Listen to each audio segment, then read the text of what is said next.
Hey there, everybody. Welcome into this Friday edition of ESPN FC's Extra Time. There he is. There he is. Hey And there there, you are, Stevie. There you are. Steve, Nicol, Stewart Robson, Craig Burley along with us.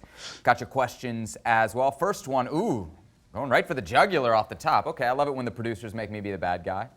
When will you guys learn to stop conflating having possession with playing well or deserving to win a game? For example, saying Brighton deserves something against Spurs is wrong considering they had 0 chances. Craig, you want to handle this little bit of criticism? I don't remember. I think Brighton have played well in games like they did. I think it was the first game out against Man United, lost 3-2 from a good position, played well. Brighton Spurs was 3 weeks ago. Why are people still complaining? Brighton and Spurs was like 3 weeks ago. Why are people still complaining about our analysis? That's my question. I don't care. I can't remember the game specifically. I know Brighton played okay in the game. I can't remember the amount of chances. I'd need to look it up.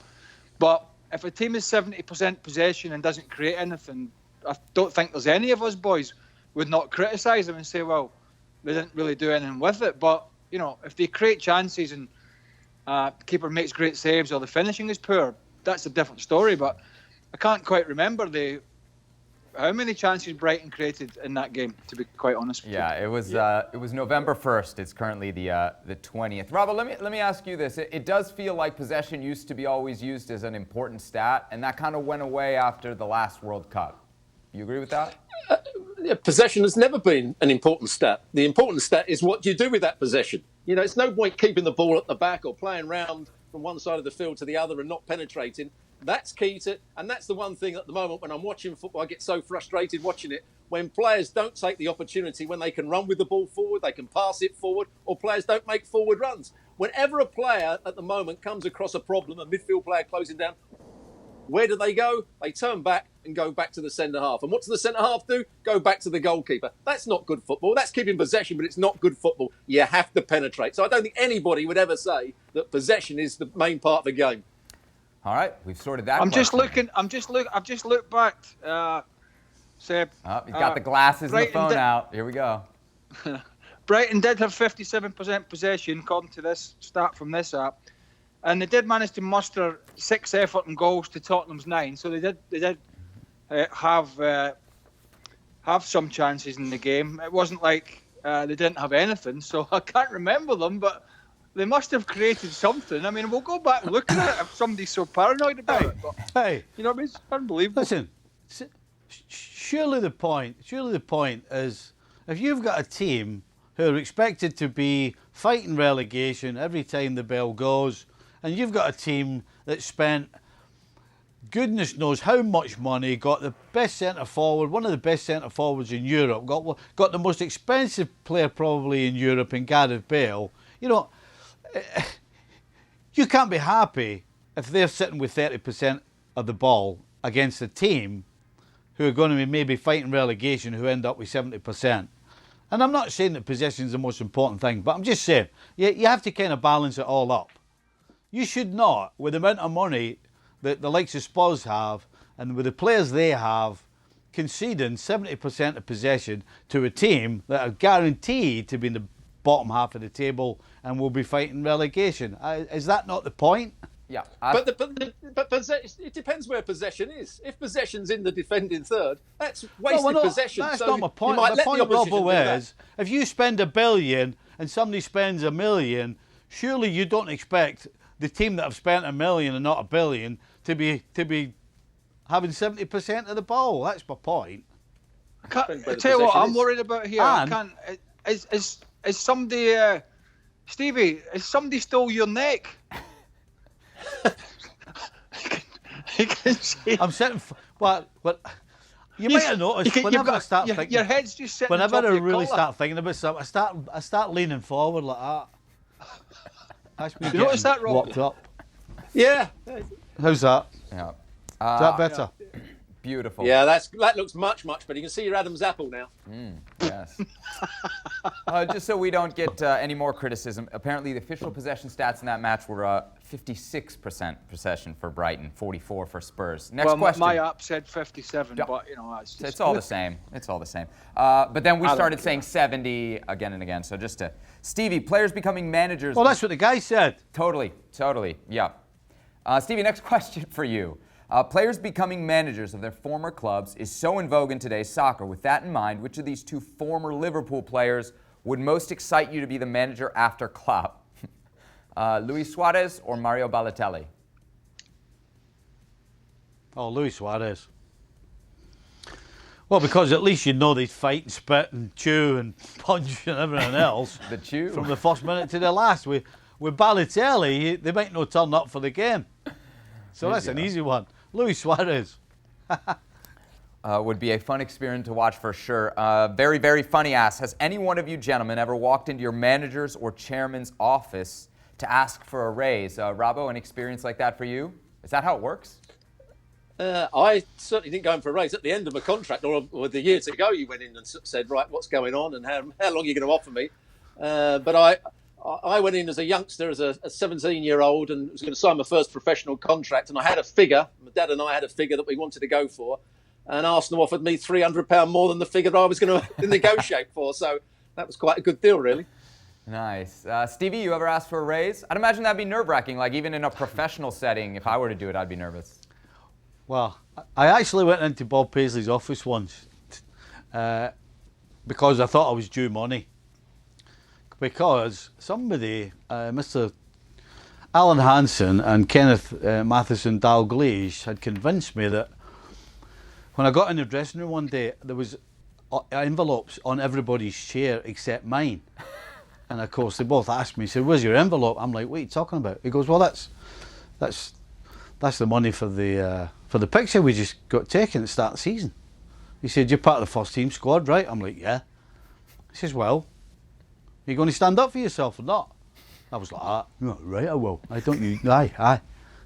Straight down at the manager's office, chapped on the door, came in, and I said, "Excuse me, boss." I said, "I noticed all the guys have got their envelope with a cheque." I said, "I never got one." And he just looked at me and he went, "You can have mine." I was like that. And I took it and I went back up. It was a tax bill from the year before for the players' pool. So I took it back down. I said, "Sorry, boss." He was like that. Yeah.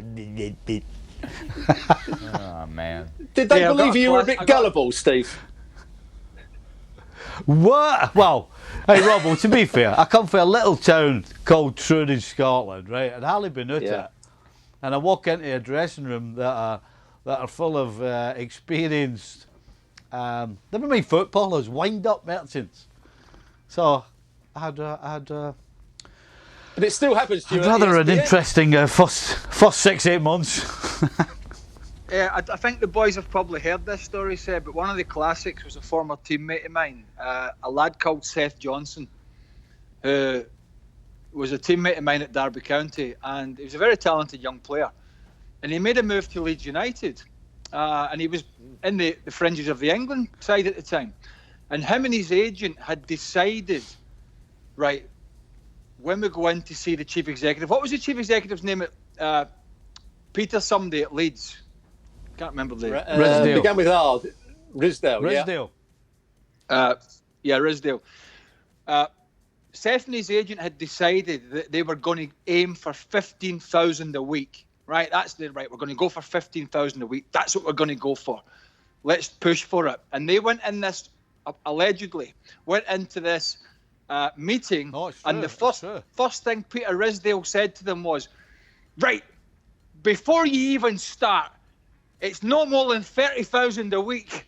Right? And they said, we were hoping for a wee bit more. So he'd done himself out of 15,000 a week because they were, I mean, what negotiating is that? Oh, and they couldn't believe it. They couldn't believe it. They'd set their sights on 15 grand. They got double it before they didn't have to do anything. Crazy. There I were wonder some, why there's some Leeds dodgy went chairmen and bankrupt. chief executives. There's some dodgy chairmen and chief executives. When I was at Wimbledon, we had a player called Ian Selly, and the manager said to the chief executive, "Well, I want to sign him, but at maximum, give him £250,000 a year." He was not very good for us. He didn't play many games, and halfway through the season, the manager said, "Let's sell him. You know, he's on 250. I'm sure somebody will pay that." When we went to sell him, he was on 500 grand a year. Somehow the chief executive had given him 250 grand more than we said he was worth. So it's a wonder where that money all went. Yes. Wow. All right, Wimbledon. guys, next question. Who's had the best start to this season? Interesting choices here. Grealish, Calvert-Lewin, or Tielemans? Craig, of those three, who do you think's had the best start? Well, personally, I like Jack Grealish. I think he played really well for England. Not so much in the game that Stevie did the other day, but in the game in Belgium, he really came to the fore with his overall performance, and that was noted in the English media. And it was also noted by Gareth Southgate, who's not always been his biggest fan. Plus, it was against FIFA's #1 ranked team away from home. So I just think his game he's so strong on the ball, and he's a clever player, and he draws fouls, and he rarely loses possession, and he can create chances for others. And so I personally have liked what Jack Grealish has done, not only this season, but over the course of the last couple of years. Steve, another question for you about your Liverpool past. Ask Steve how the squad reacted in 1988 when Alan Hansen was injured for the whole season. Were the players worried? I believe Nicol had to play a few games at center back too. Was it natural to him? Stevie, your memories? No, we weren't worried. I played centre back for most of that season.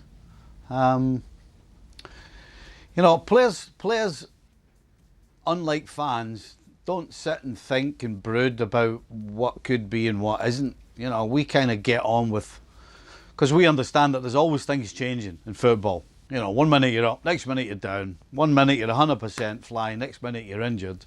So, you know, we tend not to think about things like that. We get on with the next game, the next training session, whatever it is. Whereas obviously fans, you know, it's completely different. You know, they will hang on to something like that. The way that we talk about Van Dijk, I'm sure the players are not walking in every day talking about Van Dijk. So, yeah, as players, you don't think about the game that way. You kind of get on with it. Stevie, what if it's not just one guy? What if it's what's happening with Liverpool, which is like a rash of injuries? Surely at some point that gets to the rest of the guys, doesn't it? Well, no. Again, you get on with it. What gets because when you lose so many, and we went through it actually, when Graham Souness took over, we had an incredible amount of injuries once. I think we had about 7 or 8 first-team players out. What gets to you is losing games. Especially when you're expected to win games, regardless of who's on the field. Because your name's Liverpool, then you're expected to win. So, yeah, nobody in the media certainly gives you any sympathy, even though you've got players missing. So, yeah, again, it's not something we think about. It's really the results that we think about after it. Robbo, should Manchester City keep sticking with Cancelo at left back, or should they look for a genuine option in the January transfer window? I like Cancelo. I think he's done a very good job at Manchester City now this season, but I thought he was excellent for Juventus. I was shocked that they sold him. He can play on the right, he can play on the left. He did that for Juventus. He's a very good attacking player. I would still question his defensive qualities, but you can say that about a lot of the Manchester City players that they've had at left back. You know, Pep Guardiola wants them to go forward, be good in the attacking areas. Cancelo's a good player, and yes, they might need to go. I mean, Zinchenko can play there. I don't think they need to go and buy a left back at the moment. I think Cancelo would do a good enough job. All right, this is a lesson for our viewers. If you want to get your question into extra time, give us a good, juicy either or. That's always a safe bet. This is definitely that. Craig, for you, pick one of the two, Son or Sterling? Sterling. That easy? I like both, but Sterling, yeah. Stevie, you agree? Yeah, probably, yeah. I go with Sterling. Robbo, 3 for 3? Yeah, I would say he's more consistent than Song. So, yeah, I'd go with Sterling. Wow, all right. Another juicy either or, one which will be, I think, much more difficult for our crew to answer. Who is a better actor, Frank Leboeuf or Vinnie Jones? Craig? Not difficult. Hey, how about Frank Leboeuf or anybody else on the planet? I'll go for anybody else on the planet. Hold on, Steve, have you seen, what of Frank's work have you seen? What of Frank's work have you actually seen? I'll tell you what, Frank, I'll tell you what, I saw him in his best role. He played a corpse in one movie. I thought he was fantastic. Yeah. Never moved the muscle. That's when he's best, when he's either playing a corpse or he's in a silent movie, or he's just one of those guys that comes in with the big brown overcoat and moves the plant pot. Vinnie Jones was in to be fair to Jonesy, he was in like Lock, Stock. He's been in a few movies, quite a few movies. The guy, he lives in Hollywood now. He's done unbelievable for himself, and his role in Lock, Stock and Two Smoking Barrels was I thought was pretty good. Leboeuf, hang on. He was actually good. Mind you, Vinnie Jones had a lot of practice acting because he acted as a footballer, I would say, most of the time. Oh, Bravo off the top rope. How about that? He was hanging out there waiting for that one. All right, guys, thank you very much. Stevie, Craig, Robbo, always a pleasure. Thanks to everyone that sent in their questions. The crew will be back tomorrow for another edition of ESPN FC. What a weekend we have to look forward to.